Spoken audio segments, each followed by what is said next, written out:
नमस्कार साथियों, मेरे YouTube चैनल में आप सभी का एक बार फिर से स्वागत है।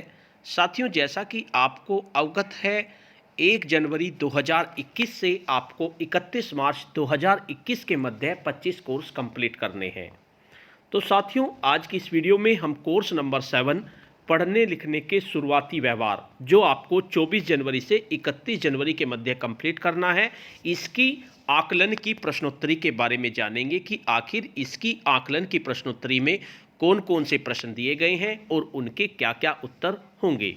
साथियों, वीडियो को शुरू करने से पहले मैं आपको बता देना चाहता हूं, अगर आप चाहते हैं इस तरह की इन्फॉर्मेटिव वीडियो आपको एक प्लेटफार्म पर मिले, तो उसके लिए मैंने इन्फॉर्मेटिव वीडियो व्हाट्सएप ग्रुप और इन्फॉर्मेटिव वीडियो टेलीग्राम ग्रुप बनाए हुए हैं। आप चाहें तो मेरे ग्रुप से जुड़ सकते हैं। ग्रुप का लिंक आपको वीडियो के डिस्क्रिप्शन बॉक्स में मिल जाएगा, जिस पे क्लिक करके आप मेरे ग्रुप से जुड़ सकते हैं। साथियों, इसका ये हमारा पार्ट 3 है। इससे पहले मैं 2 वीडियो बना चुका हूँ, पार्ट 1 और पार्ट 2। पार्ट 1 में मैंने बताया था किस तरह से आप कोर्स की शुरुआत करेंगे, यानी किस तरह से आप कोड प्राप्त करेंगे। आप पार्ट 1 की वीडियो को देखकर कोर्स को स्टार्ट कर सकते हैं। और पार्ट 2 में मैंने भाग 1 से लेकर भाग 4 तक की प्रश्नोत्तरी के बारे में बताया था कि किस तरह से आप प्रश्नोत्तरी को कंप्लीट करेंगे।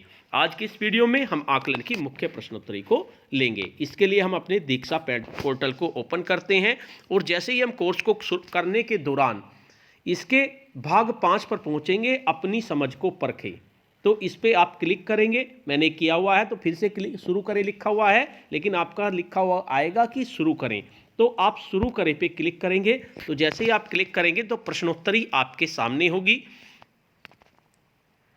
इसमें आपका पहला प्रश्न होगा असेसमेंट, इस तरह से आपके सामने आएगा। आप इस पे क्लिक कर देंगे, क्योंकि भाग 1 से लेकर भाग 4 तक आपके नहीं चले, लेकिन ये प्रश्नोत्तरी देखिए, पढ़ने लिखने की शुरुआत, एरो के निशान से आप आगे बढ़ेंगे। जैसे ही आप आगे बढ़ते हैं तो पहला प्रश्न आपके सामने है, नीचे दिए गए व्यवहारों में से पहचानिए कि सीखने के शुरुआती दौर में किन व्यवहारों की अपेक्षा आप 3 साल के बच्चों से नहीं कर सकते। पहला ऑप्शन है किसी लेख को प्रवाह से पढ़ पाना। नंबर 2, पढ़ते हुए उंगली को लिपि की दिशा के अनुसार चलाना। किताब में छपी वस्तुओं को पहचानना और उनके नाम बता पाना। और 4th ऑप्शन है आपका शब्दों की सही वर्तनी स्पेलिंग लिख पाना।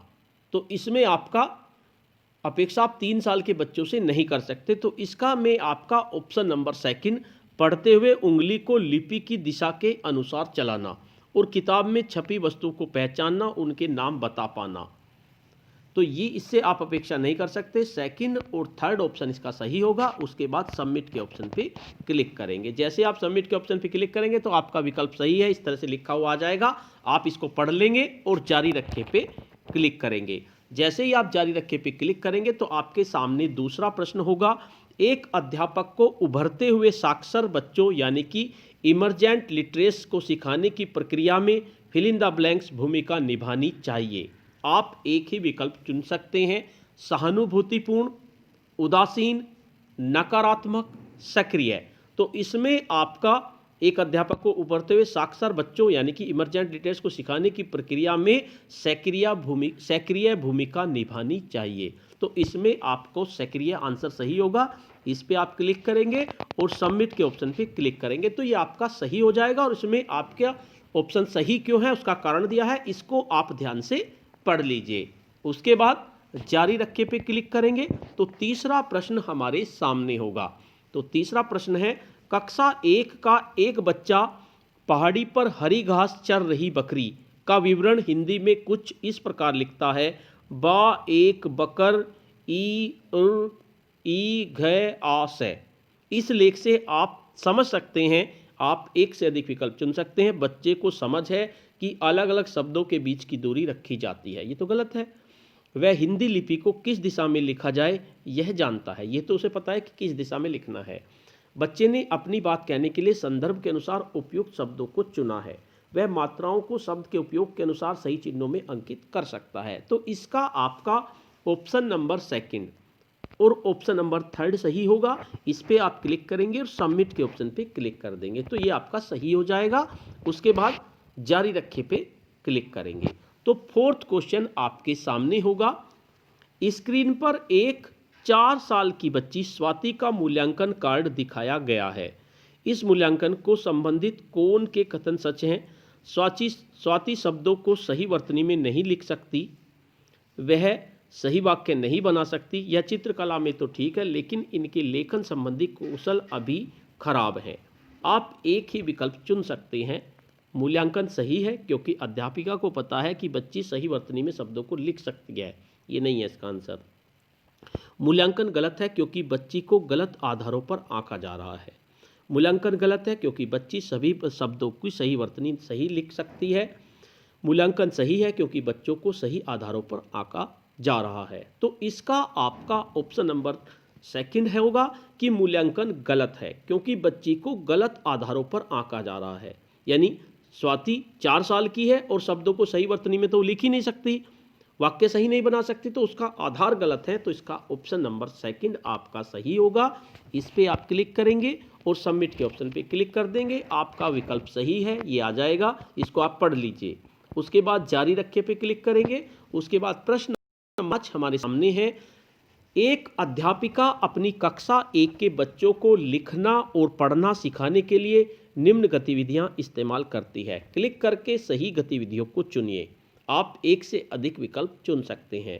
हर सप्ताह उन्होंने लोकगीत, गाने बजने बजाने की प्रतियोगिता आयोजित की और बच्चों को समूह में काम करने के लिए प्रोत्साहित किया।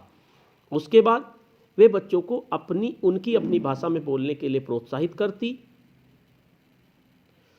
वे उन बच्चों को टोकते हैं जो हिंदी शब्दों का गलत उच्चारण करते। वे बच्चों को अपने अनुभव लिखने के लिए प्रोत्साहित करती। तो इसका ऑप्शन नंबर फर्स्ट, सेकंड और फोर्थ, ये 3 ऑप्शन इसके सही होंगे। इन पे क्लिक करेंगे और सबमिट के ऑप्शन पे क्लिक करेंगे तो आपका ये सही हो जाएगा। उसके बाद जारी रखे पे क्लिक करेंगे। उसके बाद प्रश्न नंबर 6 हमारे सामने होगा। आइए पढ़े कि 3 साल के हेमंत और प्रिया की माताएं आपस में क्या बातें कर रही हैं। माता 1, मेरे बच्चे की तो लिखावट बहुत बुरी है। माता 2, आप लिखावट के बारे में शिकायत करिए, मेरी बच्ची तो बस यहाँ वहाँ घसीटे मारती है, आप तो ये भी नहीं समझ पाएंगी कि उनमें कौन सा अक्षर लिखा है। माता 1, वह तो शब्दों के बीच में जगह ही नहीं छोड़ता। माता 2, और मेरी बच्ची तो शब्दों के बीच कुछ ज़्यादा ही दूरी रखती है। आपने इन दोनों माताओं की बातें पढ़ी। एक अध्यापक होने के नाते आप इन्हें क्या सलाह देना चाहेंगे? क्लिक करके सबसे उपयुक्त विकल्प चुनें। पहला विकल्प है, बच्चे उस उम्र में ऐसी गलतियां करते हैं और ये रोकने की कोशिश करें। उसके बाद, आपके बच्चों ने जैसी गलतियां कर करके बोलना सीखा, वैसे ही वे लिखना पढ़ना भी सीख रहे हैं। उन्हें बढ़ावा देने के लिए अलग अलग तरह के लेखों जैसे कहानियों, कविताओं से परिचित कराएं और लिखने पढ़ने के लिए प्रोत्साहित करें। नंबर 3, बच्चे लिखना सीख रहे हैं, उन्हें किसी की मदद की आवश्यकता नहीं है। नंबर 4, अपने बच्चों के साथ बैठें और बार बार उन्हें एक ही लेख पढ़ने का अभ्यास कराएं। तो इसका सही ऑप्शन नंबर सेकंड होगा। इस पे आप क्लिक कर देंगे और सबमिट के ऑप्शन पे क्लिक करेंगे तो ये आपका सही हो जाएगा। जारी रखे पे क्लिक करेंगे। उसके बाद क्वेश्चन नंबर 7, एक अध्यापक सुरेश स्क्रीन पर दिखाई गई सभी गतिविधि करते हैं जब वे बच्चों को कहानी सुनाते हैं। वह बच्चों को कहानी की किताब का मुख्य पृष्ठ दिखाते हैं। वह बच्चों को कहानी के पात्रों के हाव भाव और क्रियाओं पर ध्यान देने को कहते हैं। फिर वह हर शब्द के ऊपर उंगली रखते हैं और एक एक करके उन्हें बच्चों के लिए पढ़ते हैं। आखिर में वह बच्चों को कहानी के अंत में पूर्वानुमान लगाने के लिए कहते हैं। क्लिक करके इन गतिविधियों को करने का सही कारण चुनिए। नंबर 1, यह बच्चों को कहानी रटने में मदद करेगा। नंबर 2, यह बच्चों को लिखित भाषा से संबंधित अवधारणाओं को समझने में मदद करेगा। और नंबर 3, इनमें बच्चे लेख पढ़ना सीखेंगे मगर धीरे धीरे। तो इसका सेकंड ऑप्शन सही होगा। इस पे हम क्लिक करते हैं और उसके बाद सबमिट के ऑप्शन पे क्लिक करेंगे। जारी रखे पे क्लिक करेंगे। क्वेश्चन नंबर 8 है आपको क्या लगता है कि हमने बच्चों को घसीटा मारने की आदत को प्रोत्साहन देना चाहिए? सभी सही कथन क्लिक करके चुनें क्योंकि इससे उनकी लिखावट में सुधार होगा, क्योंकि यह शुरुआती स्तर है जहां बच्चे लिखित भाषा से परिचित हो रहे हैं, क्योंकि इससे बच्चों का आत्मविश्वास बढ़ता है, क्योंकि इससे उनकी फाइन मोटर कौशलों का विकास होता है। तो इसका ऑप्शन नंबर 2, ऑप्शन नंबर 3 और ऑप्शन नंबर 4 ये आपके सही होंगे। इन पे क्लिक करेंगे और सबमिट के ऑप्शन पे क्लिक कर देंगे। उसके बाद जारी रखे पे क्लिक करेंगे। उसके बाद प्रश्न नंबर 9 हमारे सामने है। स्क्रीन पर लिखने और बोलने के कौशल में कुछ अंतर और समानताएं दिखाई गई हैं, इनमें से सही तथ्य चुनें। आप एक ही विकल्प चुन सकते हैं। दोनों कौशल स्कूली प्रशिक्षण से ही सीखे जा सकते हैं। बोलने का कौशल लिखने के कौशल से भिन्न है, क्योंकि बोलना बच्चे खुद सीख सकते हैं पर लिखना उन्हें सिखाना पड़ता है। नंबर 3, बच्चे दोनों ही कौशलों को गलती कर करके सीखते हैं। और नंबर 4, बच्चे लिखना पढ़ना पहले सीखते हैं और फिर बोलना। तो इसका ऑप्शन नंबर 3 हमारा सही होगा।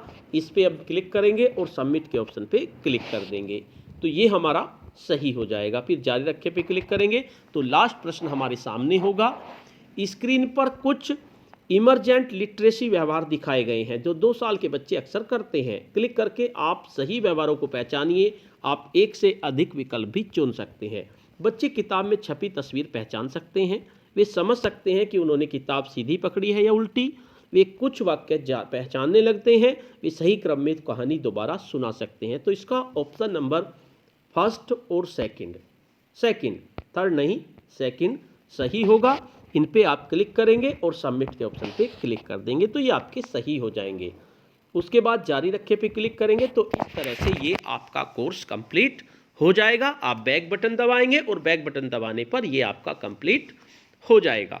तो साथियों, आज की वीडियो में इतना ही। आपको ये वीडियो कैसी लगी? अगर आपको ये वीडियो अच्छी लगी तो इस वीडियो को लाइक कीजिए, शेयर कीजिए और वीडियो पे कमेंट्स कीजिए। और अगर आप मेरे चैनल पे नए हैं, पहली बार मेरे चैनल को देख रहे हैं, तो चैनल को सब्सक्राइब कर लीजिए और बेल के आइकन को प्रेस कर दीजिए, जिससे कि आपको नेक्स्ट वीडियो का नोटिफिकेशन मिल सके। धन्यवाद।